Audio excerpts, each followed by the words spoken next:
मेरे साथ बोलिए, भारत माता की। क्यों भाई, बोडोलैंड तक आवाज जानी चाहिए। जरा दोनों हाथ उठाकर बोलिए, भारत माता की। मंच पर उपस्थित असम के सम्माननीय मुख्यमंत्री, जिनके नेतृत्व में असम ने विकास की तेज रफ्तार पकड़ी है, ऐसे डॉक्टर हेमंत बिस्वा शर्मा जी, दिल्ली की लोकप्रिय मुख्यमंत्री बहन रेखा गुप्ता जी, भारत सरकार में मेरे साथी मंत्री श्री पवित्रा मार्गरेटा जी, संसद में मेरी साथी बांसुरी स्वराज जी,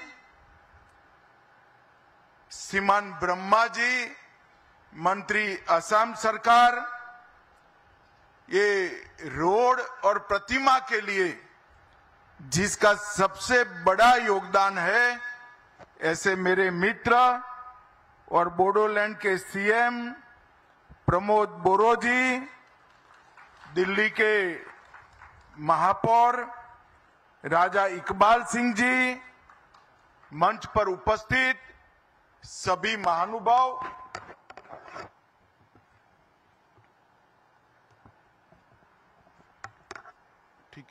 ठीक है भैया, रहने दो। मंच पर उपस्थित सभी महानुभाव, आज के इस सभागार में आए हुए बोडोलैंड और असम से आए हुए मेरे प्यारे सभी भाइयों बहनों को प्रणाम।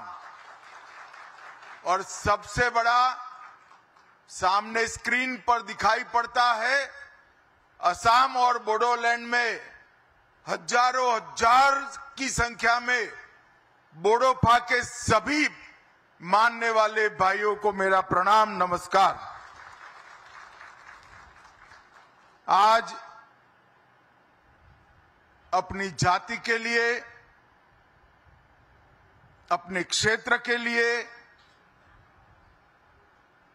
सम्मान और अधिकार की लड़ाई पूरा जीवन लड़ने वाले बोडोफा उपेंद्रनाथ ब्रह्मा की 35वीं पुण्यतिथि, और मेरा सौभाग्य है कि उसी दिन दिल्ली के दिल जैसी कैलाश कॉलोनी में, जो दिल्ली का सबसे बड़ा संभ्रांत क्षेत्र है, वहां पर बोडोफा की आदमकद प्रतिमा और एक बहुत बड़े राजमार्ग का नाम बोडोफा के नाम पर देने के लिए मैं आ गया। दिल्ली में लगी ये प्रतिमा सिर्फ बोडोलैंड के लिए महत्वपूर्ण नहीं है, मेरे बोडो भाइयों बहनों के लिए महत्वपूर्ण नहीं है, पूरे देश भर में छोटी छोटी जो जनजातियां हैं, जो आजादी के कई सालों तक सम्मान की खोज में संघर्ष करती रही, अपनी भाषा के लिए, अपने धर्म के लिए, अपने जाति के लोगों के उत्कर्ष और विकास के लिए, जब बोडोफा की प्रतिमा यहां लगती है, उपेंद्रनाथ ब्रह्मा की जब प्रतिमा यहां लगती है, न केवल बोडोलैंड, न केवल असम, देश भर की इस सभी छोटी जनजातियों का सम्मान होता है। और आज इनकी 35वीं पुण्यतिथि पर देश के महान दूरदर्शी पुत्र बोडोफा उपेंद्रनाथ ब्रह्मा जी को मैं प्रणाम कर कर मेरी बात की शुरुआत करना चाहता हूं। मित्रों, अभी अभी कार्यक्रम की शुरुआत के पहले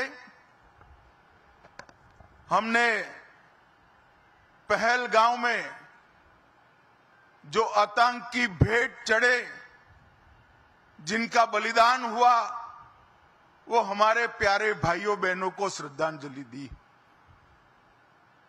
मैं आज उन सभी आतंक की भेंट चढ़ने वाले हमारे नागरिकों को, उनके परिवारजनों को कहना चाहता हूं, एक क्षति सिर्फ आपकी क्षति नहीं है, आपके जितना ही दर्द देश के हर नागरिक के दिल में है, हर नागरिक इतना ही दुख का अभिव्यक्ति करना चाहता है। और मैं आज पूरे देश की जनता को यह बताना चाहता हूं कि 90 के दशक से कश्मीर में जो आतंकवाद चला रहे हैं, उनके खिलाफ हमारे प्रधानमंत्री नरेंद्र मोदी जी का जीरो टॉलरेंस का नीति है। हम मजबूती के साथ अपनी लड़ाई लड़े हैं और आज वो ये न समझ ले कि हमारे 27 नागरिकों का जान लेकर ये लड़ाई जीते हो। मैं सभी आतंक फैलाने वालों को कहना चाहता हूं कि लड़ाई का अंत नहीं है, एक मकाम है। हर व्यक्ति को चुन चुन कर जवाब भी मिलेगा, जवाब भी लिया जाएगा।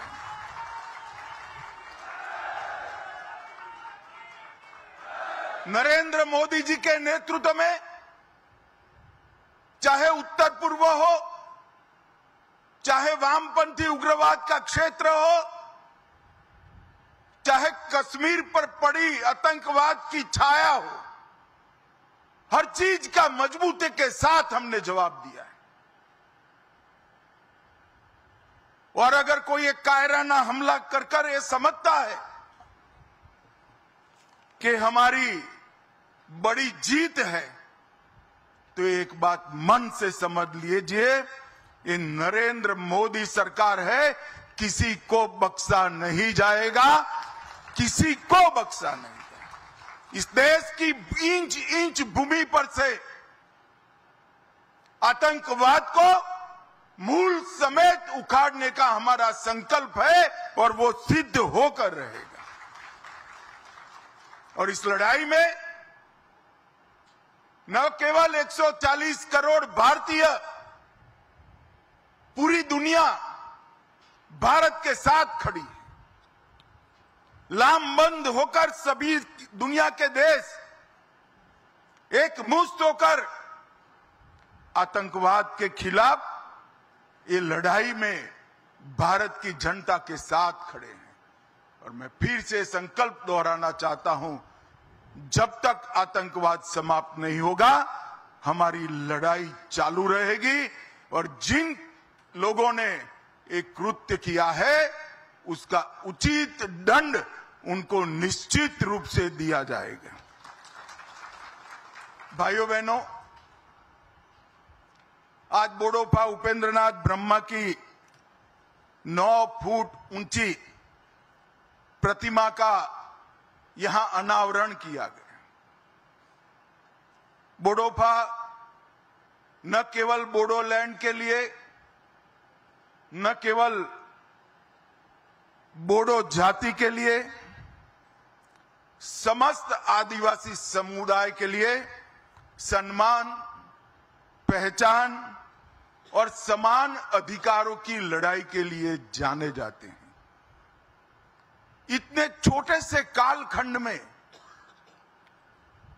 देश के एक विषम क्षेत्र में जन्मे आदिवासी बच्चे ने पूरे जनजातीय समाज को एकजुट कर अपने अधिकार के लिए शांतिपूर्ण मार्ग पर लड़ने की शिक्षा दी। हम बोडो है, इसका हमें गर्व है और इस सूत्र को लेकर बोडोफा ने दारुण गरीबी में जीने वाले सभी जनजाति के लोगों को एकत्रित किया और संघर्ष करने की शुरुआत की। दिल्ली में आवाज बुलंद की, बीएससी, बीए भी किया, एलएलबी भी किया और इन्होंने जितनी परीक्षाएं पास की, इससे सबसे बड़ी परीक्षा थी बोडोलैंड की आवाज को कश्मीर से कन्याकुमारी तक पहुंचाना और अधिकारों को प्राप्त करने के लिए संघर्ष शुरू करना। मगर आज बोडोफा नहीं है। जियो और जीने दो का उनका सूत्र पूरे बोडोलैंड, पूरे आदिवासी समाज ने स्वीकारा है। और आज अगर बोडोफा होते तो उनको देखकर बड़ा आनंद आता। हजारों युवाओं के बलिदान के बाद आज हमारा बोडोलैंड शांति और विकास के रास्ते पर आगे बढ़ चुका है। पूरा असम बोडोलैंड के लोगों को स्वीकारता है और बोडोलैंड असम को स्वीकारता है। आज बोडोलैंड से बहुत सारे लोग मुझे सुन रहे हैं।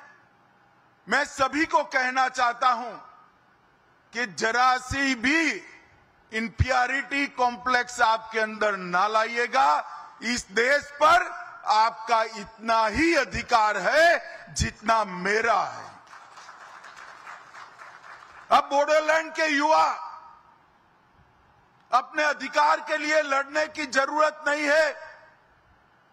2014 से एक ऐसे व्यक्ति का शासन इस देश में है, ऐसी पार्टी का शासन इस देश में है जो मानते हैं कि भारत पर सबका अधिकार है और सब पर भारत का अधिकार है। और इसी सूत्र के तहत आज बोडोलैंड विकास के रास्ते पर आगे बढ़ा है। मैं 2019 में गृह मंत्री बना।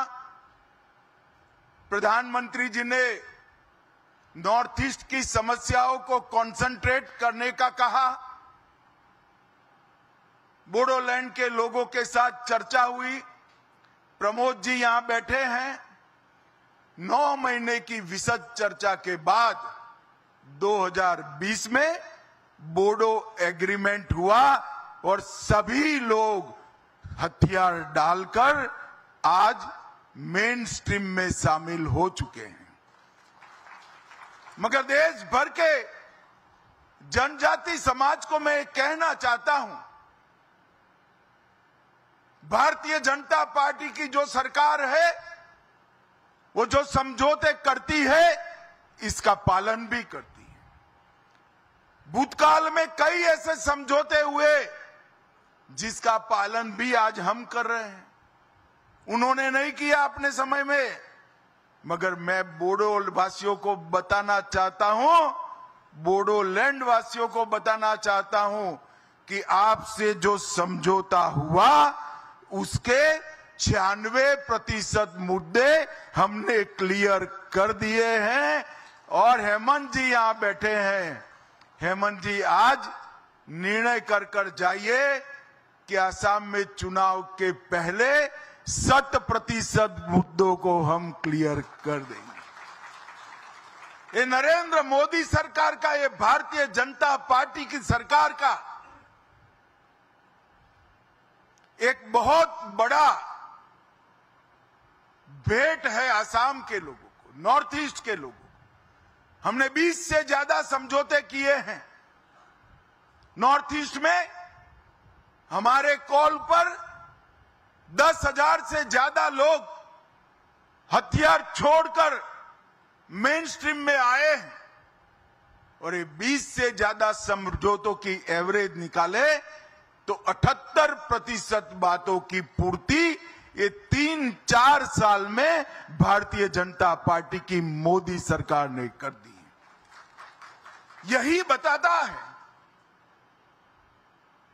कि हम जो कहते हैं वो करते हैं। और आज पूरा असम शांति के रास्ते पर आगे बढ़ चुका है। और मैं बोडोलैंड की एक विराट रैली में, लाखों लोग थे, बहुत बड़ी रैली हुई थी। वो रैली में कहकर आया था कि हम मई एंड के पहले बोडोफा की प्रतिमा भी लगाएंगे और उनके नाम पर रास्ते का नामाभिधान भी करेंगे। और आज 1 मई को उनकी पुण्यतिथि के दिन, अभी मई समाप्त भी नहीं हुआ है और ये वादा हमारा आज पूरा हो चुका है। जिस दिल्ली के बोट क्लब पर बोडोफा ने बहुत बड़ी रैली कर बोडोलैंड के मुद्दों से पूरे देश को झकझोरने का काम किया था, 1987 की ऐतिहासिक जज फील्ड रैली और जिला स्तरीय सामूहिक रैलियों के माध्यम से जो जागृति लाई, आज वो उसका उद्देश्य पार कर चुकी है। बोडोफा के विचार, उनके लक्ष्यों की प्राप्ति के लिए अब बोडो युवाओं को संघर्ष करने की जरूरत नहीं है, मगर फिर भी आज मैं बोडोलैंड के युवाओं का आह्वान करना चाहता हूं कि आप सब जियो और जीने दो के सूत्र को, बाथो धर्म की, ब्रह्म धर्म की मूल कल्पना को आगे बढ़ाइए और आसाम के विकास के लिए अपना योगदान दीजिए। आज आसाम पूरे देश भर में औद्योगिक निवेश के लिए एक प्रकार से आकर्षक केंद्र बना है। जिस आसाम से स्वास्थ्य लाभ के लिए, हेल्थ की सेवाओं के लिए दिल्ली, मुंबई, चेन्नई, कलकत्ता जाना पड़ता था, आज बंगाल के लोग हेल्थ की सुविधाओं के लिए आसाम आ रहे हैं। आसाम में इतना विकास हुआ है, ढेर सारी इंडस्ट्रीज आसाम के अंदर विकसित हो रही, और ये विकास का संदेश न केवल आसाम, पूरे नॉर्थ ईस्ट के अंदर जा रहा है।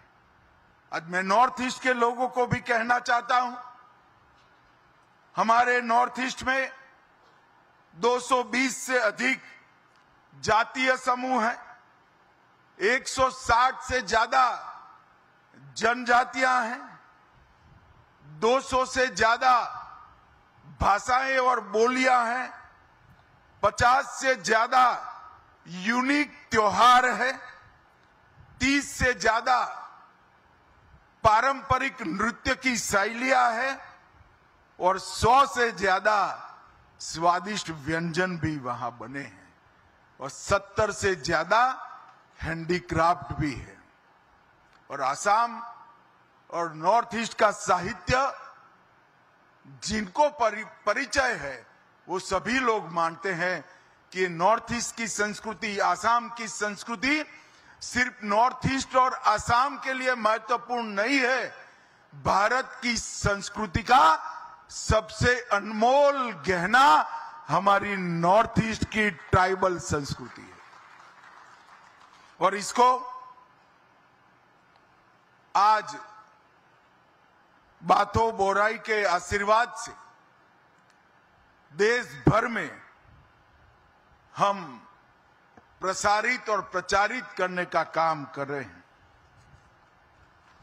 2020 के बोडो समझौते के बाद 21 में कार्बी समझौता हुआ, 22 में आदिवासी समूहों का समझौता हुआ, 22 में मेघालय आसाम अंतर्राज्यीय सीमा समझौता हुआ, 23 में असम अरुणाचल समझौता हुआ, 23 में असम डीएनएलए समझौता हुआ और 23 में उल्फा समझौता हुआ।